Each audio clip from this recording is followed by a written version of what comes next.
चाहिए और एक ऐसे महाविद्यालय की स्थापना की जाए जिससे पूरे क्षेत्र में शिक्षा का अलग जगह। तो वो इस उद्देश्य से जनमानस के बीच, समाज के बीच जाकर धन संग्रह कर रहे थे कि भाई मुझे एक शिक्षा का अलग जगाने के लिए मुझे एक महाविद्यालय खोलना है और उस महाविद्यालय में आप सभी समाज के लोग योगदान दें, कुछ आर्थिक सहयोग करें। तो लोगों ने जैसे भी हुआ, लोग अपना उनकी बात सुनते और सुनकर जिसकी जितनी इच्छा होती स्वेच्छा से, मन से दान करते, सहयोग करते। उसी क्रम में मालवीय जी हैदराबाद के निजाम के पास गए और निजाम से विनती की कि आप तो यहाँ के निजाम हैं, राजा हैं, आप भी हमारे इस महाविद्यालय के शिक्षा का अलग जो मैं जगाने चल रहा हूँ, इसमें आपका भी कुछ योगदान हो जाता तो बहुत अच्छा लगता मुझे। तो निजाम ने पहले उनकी बात सुनी। उन्होंने कहा कि देखिए भाई, हम आपकी कोई सहायता या सहयोग नहीं कर सकते हैं इसमें जो। तो मालवीय जी ने पूछा कि भाई क्यों, शिक्षा से आपको प्रेम नहीं है? तो निजाम जी ने कहा कि नहीं, प्रेम तो है लेकिन मुझे इसमें कोई दिलचस्पी, लगाव नहीं है। मालवीय जी कुछ बोले नहीं, हंसे, हंसकर वहां से चल दिए। चलकर जब बाहर निकले गेट पर तो निजाम साहब की एक जूती पड़ी हुई थी, जूती चप्पल से कहते हैं, चप्पल पड़ी हुई थी। तो मालवीय जी ने बड़े ध्यान से उस चप्पल को उठाया और साफ करके अपने थैले में रख लिया। रखकर फिर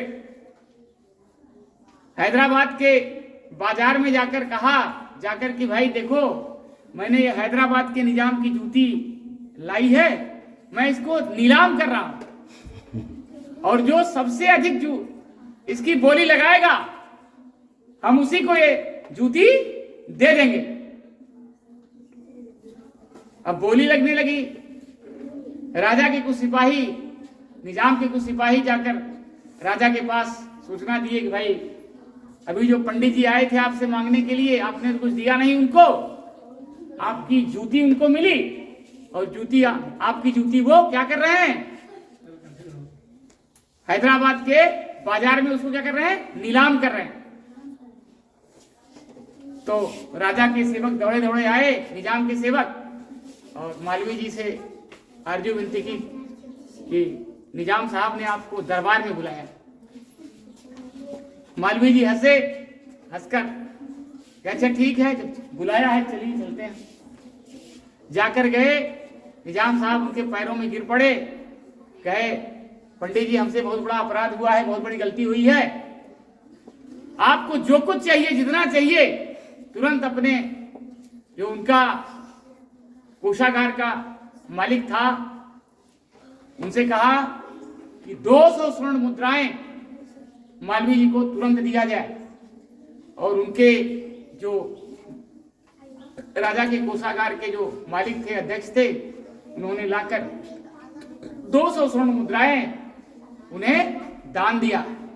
तो कहने का आशय क्या है कि व्यक्ति अपने व्यक्तित्व से, अपने प्रभाव से, अपने आचरण से, अपने अच्छे कृत्य से दूसरे को प्रभावित कर सकता है। तो मालवीय जी का जो सोच था, जो विचार था कि शिक्षा का अलग जगाया जाए, उस शिक्षा के अलग के रूप में पहले वो महाविद्यालय बना। उसके बाद आज भारत में, पूरे भारत में वह काशी हिंदू विश्वविद्यालय दूसरे स्थान का विश्वविद्यालय है। पूरे भारत में उसका दूसरा स्थान है। आज भी पठन पाठन के क्षेत्र में उतनी अच्छी पढ़ाई इसी विश्वविद्यालय में नहीं। उत्तर प्रदेश में जितनी अच्छी पढ़ाई उस काशी हिंदू विश्वविद्यालय में होती है, उतनी अच्छी पढ़ाई दूसरे विश्वविद्यालय में नहीं होती है। वो केंद्रीय विद्यालय है और बहुत ही माने प्राचीन से प्राचीनतम पढ़ाई और नवीन से नवीनतम पढ़ाई का कोई ऐसा क्षेत्र नहीं है जिसकी पढ़ाई काशी हिंदू विश्वविद्यालय में ना होती है। तो वह मालवीय जी की देन है कि आज पूरे भारत में ही नहीं, विश्व के पटल पर वह विश्वविद्यालय, वैसे 60 में उसका नाम BHU बनारस हिंदू यूनिवर्सिटी, और हिंदी में काशी हिंदू विश्वविद्यालय। पूरे विश्व के मानव पटल पर विश्वविद्यालय है, और विदेश से भी लोग वहां पढ़ने के लिए आते हैं। पाली प्राकृत की पढ़ाई भी वहां होती है। चीन, तिब्बत, भूटान आदि से लोग वहां पढ़ने के लिए आते हैं, और वह भारत में दूसरे स्थान पर है।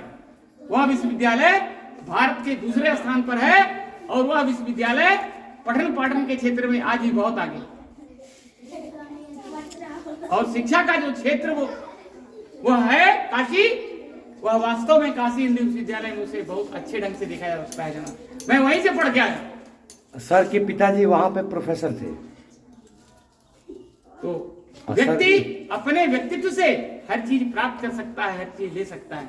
अगर जो आचरण सही है, व्यक्ति महान निश्चित बन सकता है, इसमें कोई संदेह की बात नहीं है। चलिए, जय भारत, जय भारत। ताली बजाइए, बीपी ताली